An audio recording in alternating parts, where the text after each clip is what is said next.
এখানে আমি ৭টা মুরগির রোস্ট বানাবো। রোস্টগুলো বানানোর আগে আমি পেঁয়াজটা লাল করে উঠিয়ে নিয়েছি, মানে বেরেস্তা উঠিয়ে নিয়েছি। তারপরে ওই তেলের ভিতরেই আমি রোস্টগুলো দিয়ে একটু হালকা ভেজে নেব। যেহেতু অনেকগুলো রোস্ট বানাবো, আমি আলাদা করে আজকে ভেজে নেই নাই।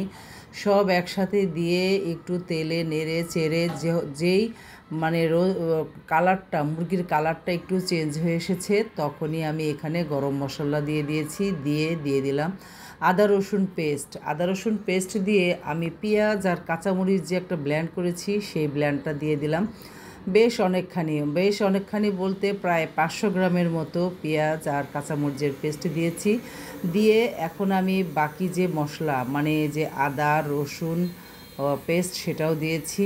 আর দিয়ে দিলাম জয়ত্রী, জায়ফল, তারপরে গোলমরিচ, এইগুলার বাদাম, 2 রকমের বাদাম, কাজু পেস্তা কাঠ, 3 রকমের বাদাম।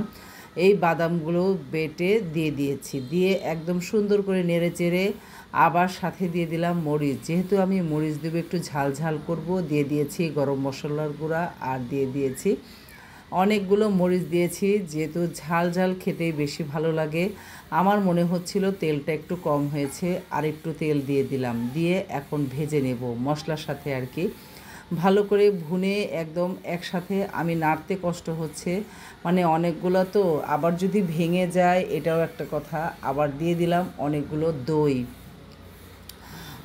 দই বলতে 250 গ্রামের মতো দই দিয়েছি। দিয়ে একদম এখন ভুনে নিব। আস্তে আস্তে ভুনছি, আর এক একটা করে কিন্তু আমি মশলা দিয়ে দিয়েছি। এই যে ভুনার পরে কিন্তু কালারটা এরকম হয়ে এসেছে একদম।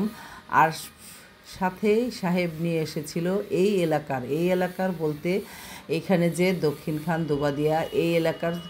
আর জিলাপিটা দেখতে একদম মানে মচমচাই মনে হচ্ছিল খেতে, কিন্তু বেশ মচমচা ছিল। চিনি এত বেশি, আমি অল্প একটু নিয়ে খেলাম। আর এই যে ভুনা শেষ, এখানে দিয়ে দিলাম দুধ দিয়ে আরও নেড়ে চেড়ে নিচ্ছিলাম ভালো করে, যাতে একদম পুরো মুরগিটা সুন্দর করে সিদ্ধ হয়ে একটু সফট হয়।